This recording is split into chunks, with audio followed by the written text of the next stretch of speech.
प्यारे बच्चों, आज हम हिंदी व्याकरण के अंतर्गत पाठ 7 वचन पढ़ेंगे कि वचन किसे कहते हैं, वचन के कितने भेद हैं। तो एक उदाहरण है, मेज पर पुस्तक है, फूल पर तितलियां बैठी हैं, अलमारी में पुस्तकें हैं। तो बेटा इसमें मेज पर पुस्तक है, इसमें पुस्तक, फूल पर तितली बैठी है, फूल और तितली, इससे एक संख्या का बोध होता है। और अलमारी में पुस्तकें हैं, फूलों पर तितलियां उड़ रही हैं, तो पुस्तकें यानी बहुत सारे पुस्तक और फूलों और तितलियां शब्द एक से अधिक संख्या का बोध कराते हैं। तो इन शब्दों को वचन कहते हैं। जो शब्द एक या एक से अधिक संख्या का बोध कराने वाले या जिस शब्द से संख्या का बोध होता है उसे वचन कहते हैं। परिभाषा है, शब्द के जिस रूप से उसके एक या एक से अधिक होने का बोध होता है उसे वचन कहते हैं। हिंदी भाषा में वचन के दो भेद होते हैं, एक वचन और बहुवचन। एक वचन क्या है? किसी वस्तु, प्राणी या पदार्थ की एक संख्या का बोध कराने वाले शब्दों को एक वचन कहते हैं, जैसे पुस्तक, लड़का, कलम, लता आदि। बहुवचन क्या है? किसी प्राणी, वस्तु या पदार्थ की एक से अधिक संख्या का बोध कराने वाले शब्दों को बहुवचन कहते हैं, जैसे पुस्तकें, लड़के, कलमें, लताएं, केले आदि। तो वचन दूसरा चीज है वचन की पहचान। वचन की पहचान किन किन शब्दों से होती है?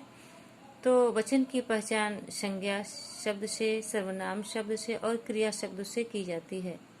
संज्ञा शब्द से कैसे पहचान करते हैं? जैसे लड़की गाती है, यहाँ लड़की संज्ञा है तो एक लड़की के लिए प्रयुक्त हुआ है।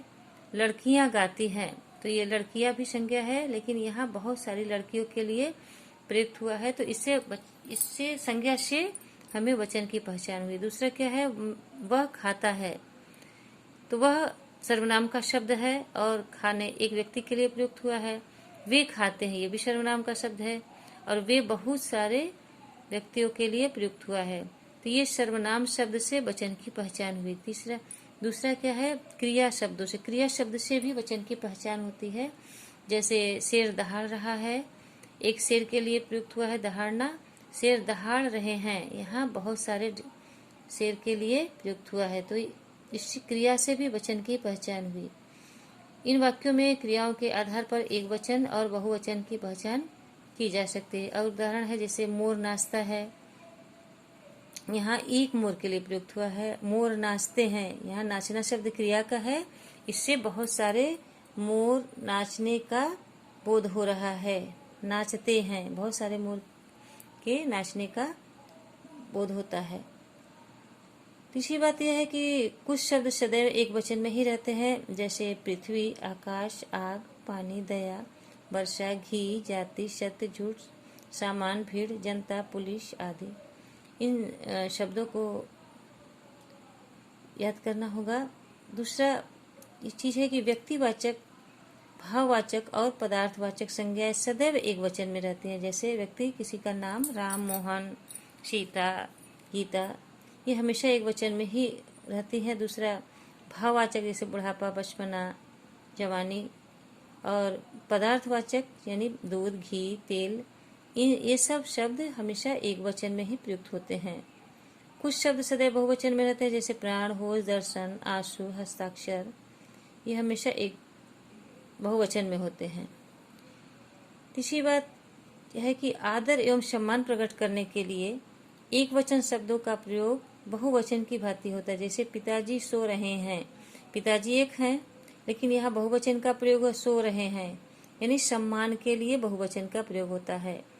दूसरा है अध्यापक कक्षा में पढ़ा रहे हैं, तो अध्यापक एक ही वचन है, एक अध्यापक के लिए पढ़ा रहे हैं, बहुवचन शब्द का प्रयोग हुआ है। तो क्या है कि आदर या सम्मान प्रकट करने के लिए बहुवचन का प्रयोग करते हैं। कुछ संबंध सूचक संज्ञाएं दोनों शब्दों में समान रूप, जैसे नाना, नानी, मामा, मामी, ये दोनों वचनों में एक समान प्रयुक्त होते हैं। अब जानते हैं वचन परिवर्तन।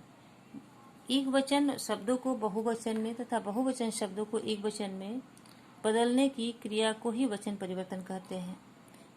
एक वचन से बहुवचन कैसे बनाया जाता है? तो एक वचन से बहुवचन बनाने के कई नियम हैं। एक कुछ नियम जान लेते हैं। जैसे अंतिम वर्ण अ के स्थान पर ए कर के, जैसे पुस्तक अ है पुस्तक, अब इसके में ए लगाकर पुस्तकें बहुवचन का प्रयोग है। रात रातें, सड़क सड़कें। दूसरा नियम है अंतिम वर्ण आ के स्थान पर ए करके, जैसे अंतिम वर्ण क्या है? कपड़ा, आ के स्थान पर कपड़े, कुत्ता कुत्ते, बच्चा बच्चे। तो तीसरा नियम है कि अंतिम वर्ण आ को ए में बदलकर, जैसे लता तो लताएं, कविता कविताएं, माला मालाएं, छात्रा छात्राएं।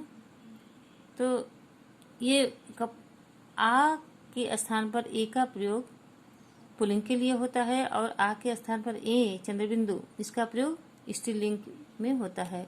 इसी तरह कुछ और नियम है। अंतिम वर्ण ई को इया में बदलकर, अंतिम वर्ण बड़ी को या में बदल, जैसे नारी नारियां।